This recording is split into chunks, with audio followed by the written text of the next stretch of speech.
Adeoye turned 27 with everything a Lagos boy could dream of. A surname that made bankers sit up straight, a fleet of cars that purred like quiet thunder, and a banana island mansion where silence was the loudest sound. His father, Chief Kunle Adeoye, chaired the Adeoye Group. Oil, logistics, and real estate stitched together like anchor patches into a single empire. His mother, Lady Moreo, glowed on NGO stages and magazine covers, a queen of charity with the reach of a minister. But under all that shine, Tayo felt hollow. He had friends, yes, men who ordered bottles because he walked in, but their laughter always measured the length of his wallet. The women were worse: silk smiles, diamond nails, questions that started with, "What school abroad?" and ended with, "So what do you drive?" No one wanted to know the boy who missed his mother's jollof on rainy nights, or the man who wrote poetry he never showed anyone. One evening, after a tedious dinner where a socialite's daughter listed her designer handbags like she was reciting psalms, Tayo's decision crystallized. If love was out there for him, it would not be found beneath chandeliers. He wanted to breathe dust and diesel for a while, to hear real laughter, to be invisible. In the chandelier dining room, he faced his parents. "I need time away, Daddy. Mummy, to live small, to find myself outside the Adeoye name." Lady Moreo's smile thinned. "Lagos is not gentle, Tayo. You're protected here." Chief Kunle studied his son, eyes weighing duty and mercy. "You won't be gone forever?" "If I fail," Tayo said evenly, "I'll return and meet the woman you choose." Chief Kunle exhaled, a soft surrender. "Go then, find what you're looking for, but call your mother." Tayo packed one carry-on, plain tees, 2 jeans, a cheap phone. He left the watches, the driver, the bodyguards, and stepped out into Lagos like any other son of the city. Tayo took a ride to Surulere, where generators hummed like stubborn bees, and the air smelled of smoke, pepper soup, and wet sand. He found a small boys' quarters behind a bungalow on Ogunlana Drive. 1 bed, 1 window, 1 wooden table that listed like a boat. He felt free. He needed work. A billboard advertised an eatery. Mama Kemi's Kitchen, Amala till you forget your sorrows. Inside, steam rose from steel pots. Voices braided, bankers, bus conductors, campus lovers. The owner, Mama Kemi, was a broad-shouldered woman with a laugh that bounced off pots. "You fit carry tray?" she asked, skeptical. "I fit learn," Tayo said, surprised at how easily the pigeon sat in his mouth. He started the next day. Work was honest, punishing, perfect. Wiping tables, ferrying steaming bowls, memorizing orders. "Ewedu no draw, add goat meat, 2 panmo, extra ada, abeg." He learned to smile with his eyes and keep his mouth soft when customers poured their anger on the nearest body. The staff treated him as one of them, which was the point. No sir, no oga, just Tayo where the change, and "Guy, abeg clear that table." His hands blistered, his back screamed, but every ache sang of a life he'd chosen. Evenings, he'd sit outside on a broken plastic chair, watching Danfoss hiss and cough at the junction. Lagos had a heartbeat, and for the first time it thumped in rhythm with his own. He promised himself 2 rules: no revealing who he was, and no women who wanted the Adeoye surname. He didn't know then how slippery rules could be, especially when fate lived next door to temptation. She came in first for bottled water and left with a full plate of jollof and grilled fish. Tall, dark-skinned, bright like polished ebony. A calm that quieted the room.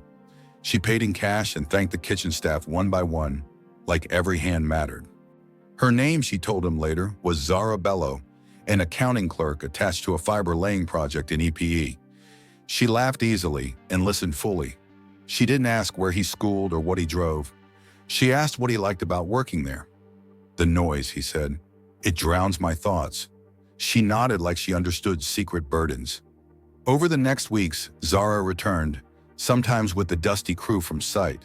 They took a corner table, traded jokes in Yoruba and Pidgin, and ate like people who worked with their hands. Tayo didn't flirt, he served, but his eyes betrayed him, lingering a second longer, tracking the way she wiped her palm before counting change, the small smile she wore when the stew was peppery enough. One afternoon, as children chased a deflated ball outside, the ball flew towards a woman stepping off the curb. Tayo moved on instinct, catching her elbow and pulling her in. The woman, Zara, landed against his chest. For a breath, Surulere hushed. "You okay?" he asked.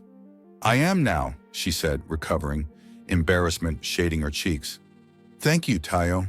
That evening, he wrote a poem he would never show anyone, about a girl who made the city sound like water.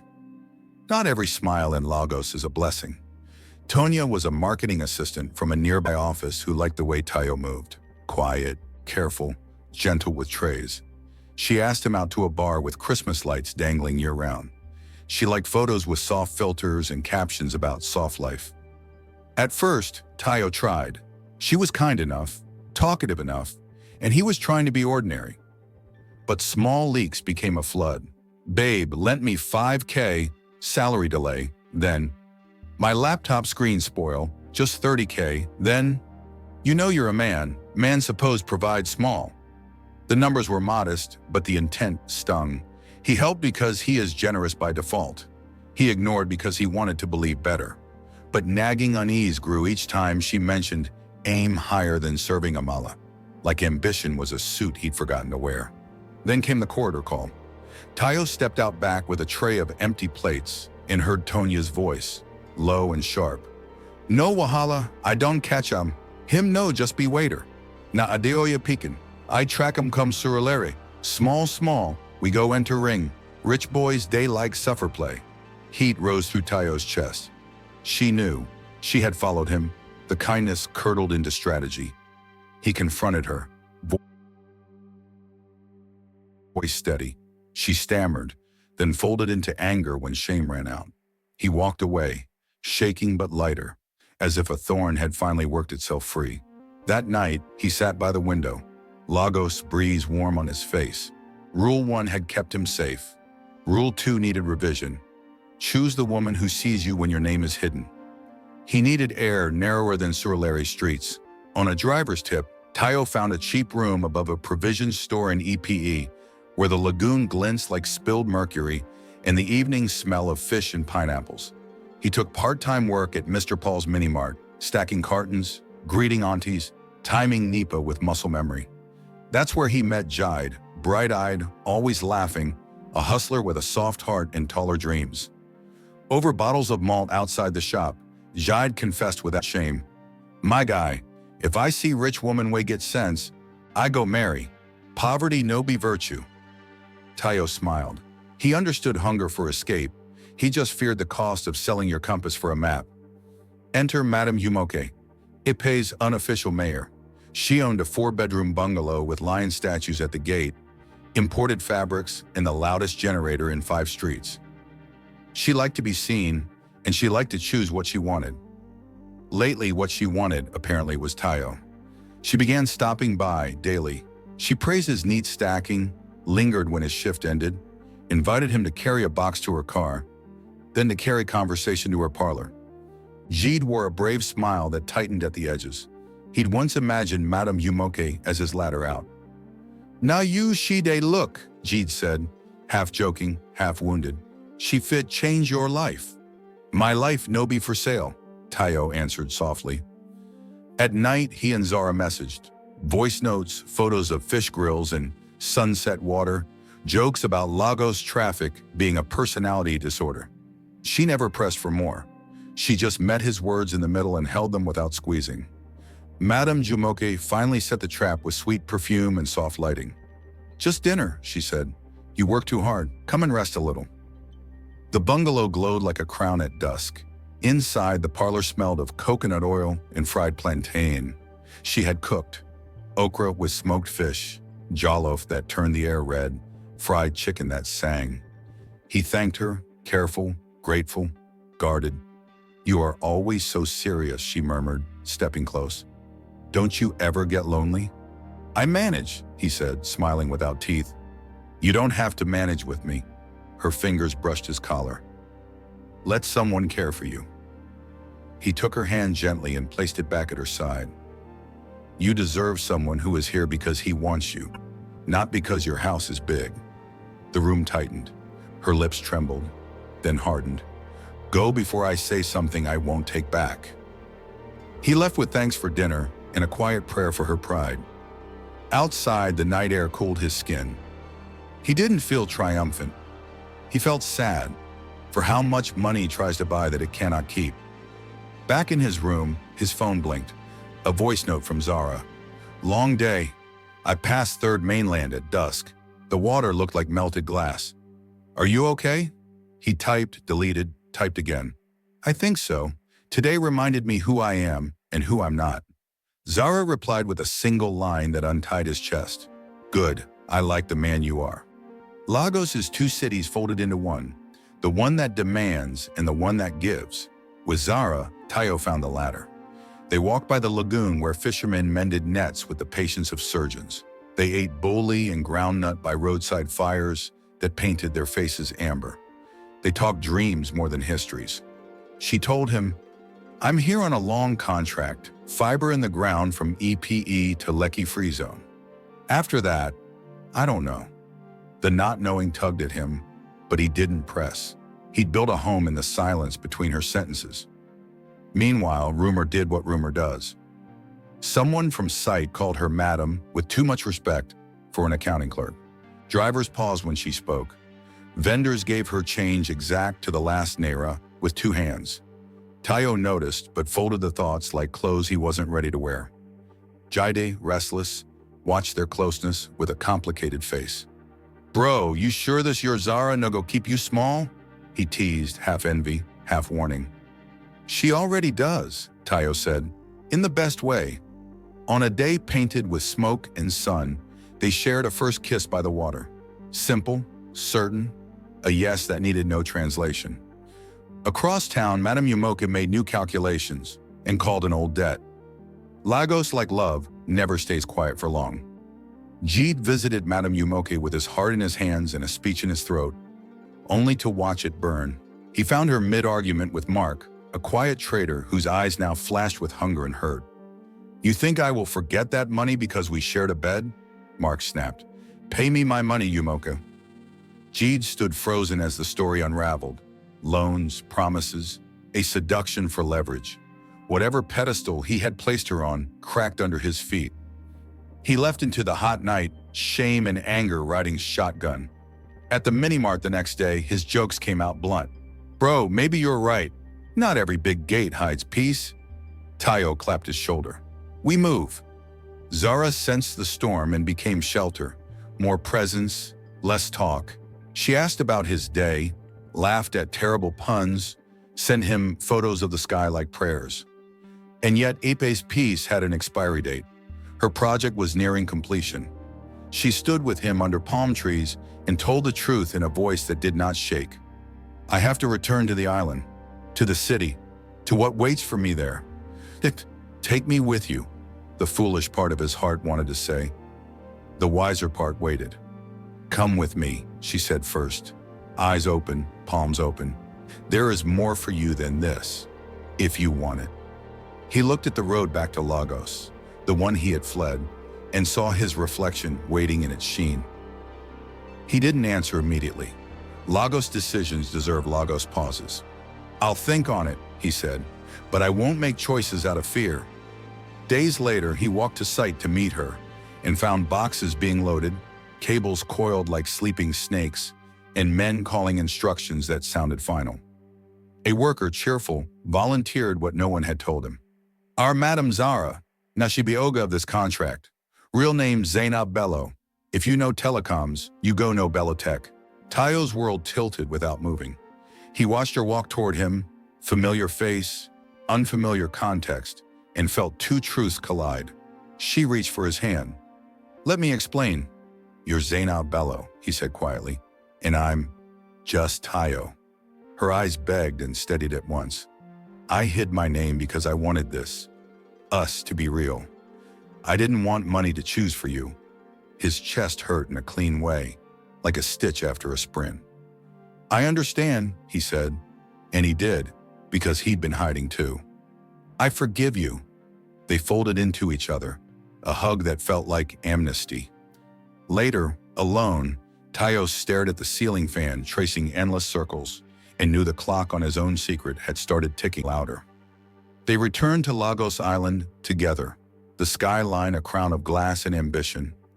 Zainab's world unfurled, meetings that smelled like leather and espresso, drivers who opened doors before she reached them, assistants who moved calendars like chess.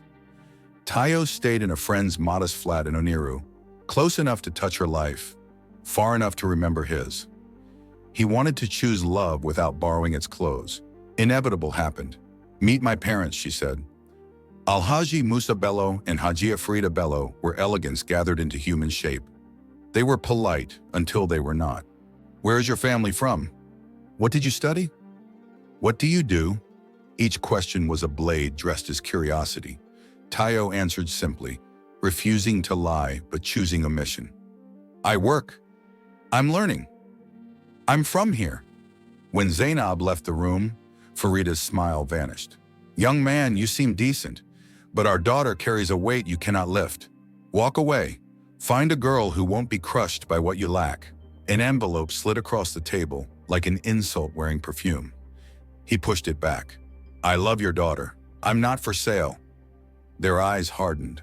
Old Lagos money recognized new Lagos nerve and hated it. That night, Tayo stood by the window, city lights like scattered blessings. He dialed Lady Moreo.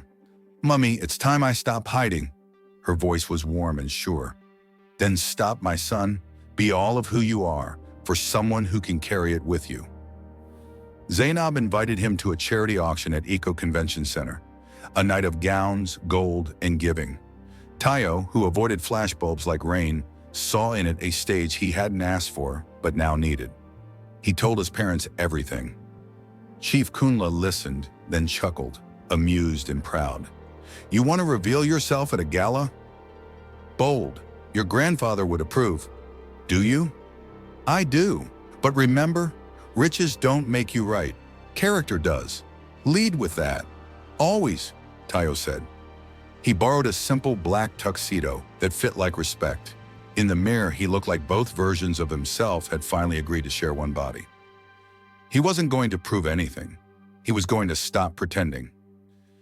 On the night, the ballroom glittered as if someone had spilled stars. Zainab looked like a prayer answered.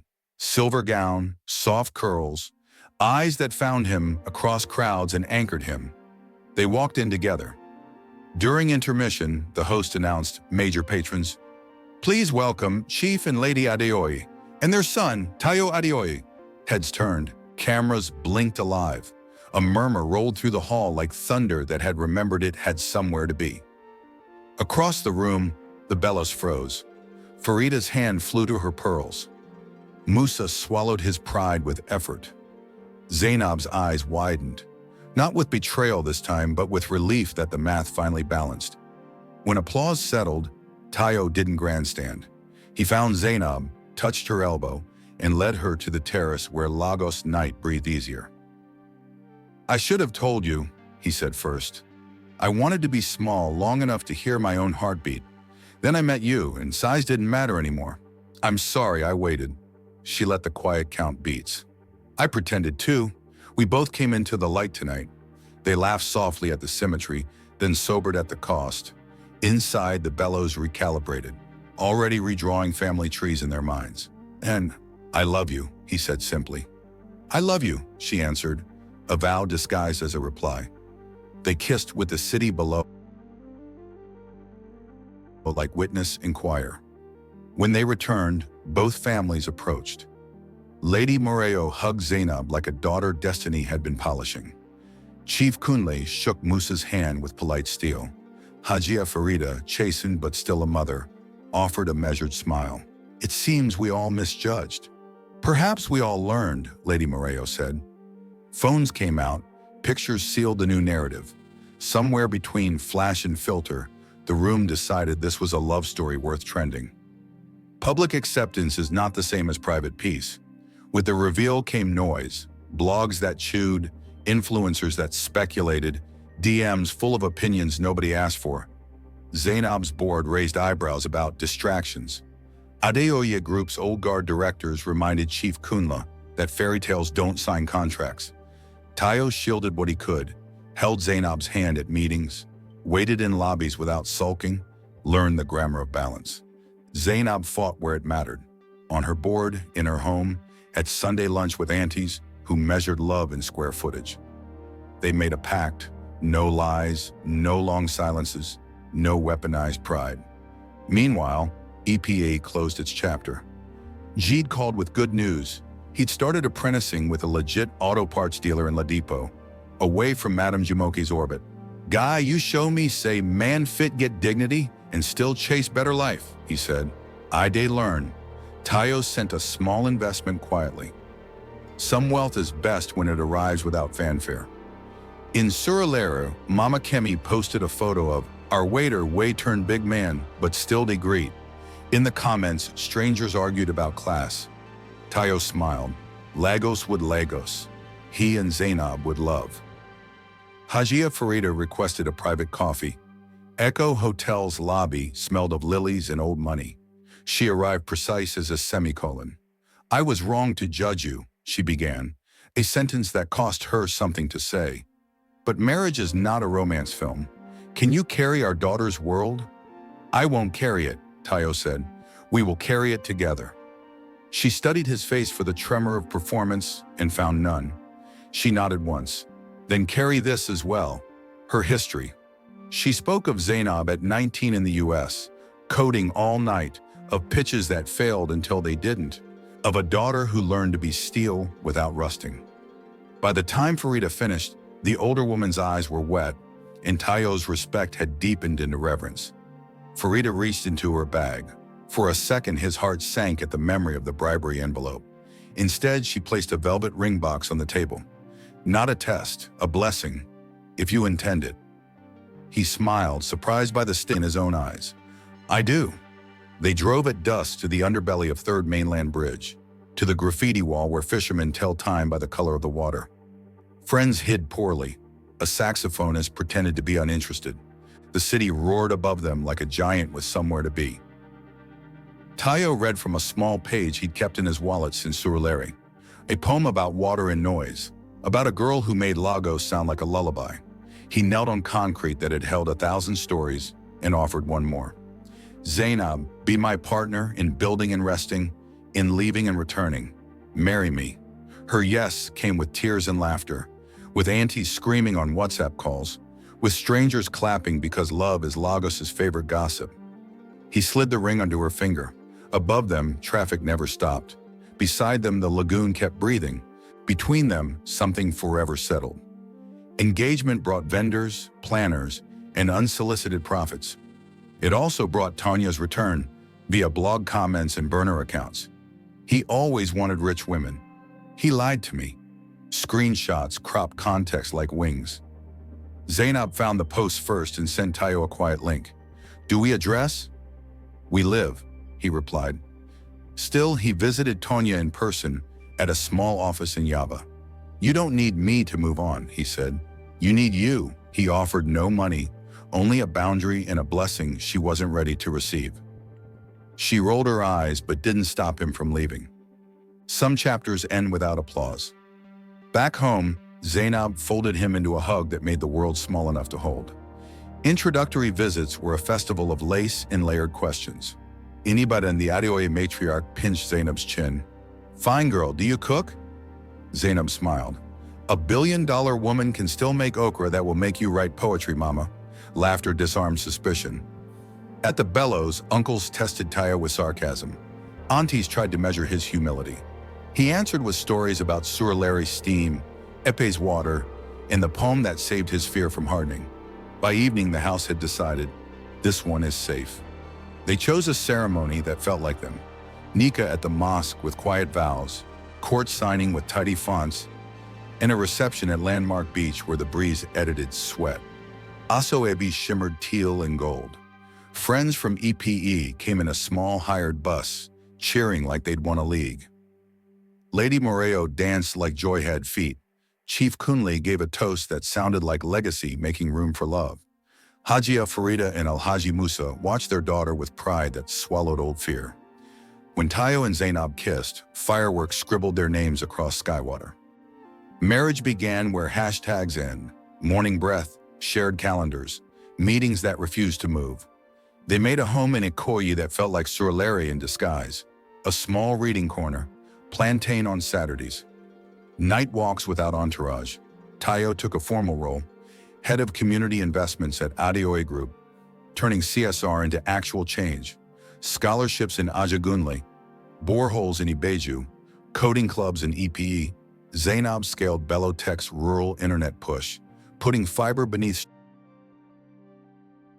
streets that had never had their names written on maps. They fought kindly, they apologized quickly, they learned that love is a daily choice, not a one-day performance. News reached them that Madame Jumoke had sold her bungalow to cover a chain of bad debts. Pride had starved her of help until it was too late. Tayo and Zainab sent a message through a mutual. If she wanted a fresh start, a vocational grant awaited. No publicity. She declined the first time, accepted the second, opened a fabric studio in EPE 6 months later. She texted Tayo a photo of a dress she'd made. "Thank you for seeing me as more than my mistakes." He replied, "We all need mirrors that tell the truth kindly." Jide's apprenticeship bloomed into a partnership. He married a teacher who loved his jokes and his ledgers. At their small reception in Mende, he pulled Tayo aside. "Thank you for not laughing when I said I wanted rich wife. You showed me richer life." Tayo smiled. "Now love be the wealth." A year later, the same charity gala invited them as keynote donors. Tonya worked the event with a PR agency, eyes avoiding and then finding Tayo's with a complicated softness. During dessert, she approached Zainab first. "I was unkind," Tonya said. "Not just to him, to myself. I'm working on it." Zainab's kindness was not foolish. "I wish you better rooms than the ones you once chose," she said, and meant it. Tayo nodded to Tonya as one recognizes an old street they no longer need to pass. A market dip shook Adeoye Group. A regulatory delay hit Bello Tech. For a month, headlines spoke like prophets of doom. In those weeks, they returned to their vows. No lies, no long silences. They ate on the floor when chairs felt too formal. They prayed Fajr together when sleep refused them. They remembered EPE water and Surulere steam, the places their names had learned to be smaller than their hearts. The storms passed. They always do if you tie your boat to something deeper than applause. On an outreach day in EPE, they unveiled free Wi-Fi at the market. Aunties streamed K-dramas, teenagers Googled scholarships. A fisherman checked tide charts like he just invented the ocean. Zainab squeezed Tayo's hand. "We didn't escape this place. We returned to it better." He looked at the water, remembering a boy who wanted to be unseen. "I thought freedom was leaving my name behind. Turns out freedom is using it well." They visited Mama Kemi's on a rain-shiny afternoon. The same steam, the same stubborn bees of generators, the same my husband customers who pretend not to overhear gossip. Mama Kemi wrapped them both in a flower-dusted hug. "My waiter way gets sense." Tayo laughed until his chest ached. Zainab wiped peppered tears. In the corner, a young couple argued about school fees, then split a plate and quieted. Outside, a ball skittered into the road. A boy caught his sister's hand. "Remember the first day?" Zainab asked. "Always," Tayo said. Lagos had taught them its oldest proverb: never judge someone by the road that led them to the water. Some treasures are hidden in plain sight, under hairnets, behind counters, beneath borrowed names. They had found theirs by refusing to measure worth with money and choosing instead the currency of character. As they stepped back into the rain, city lights trembling on puddles, Tayo knew this for certain. The life he wanted had never been far. It was here, in the city that breaks and mends, in the woman who chose him twice, in the name he finally carried without fear. And love, stubborn Lagos love, kept paying in full.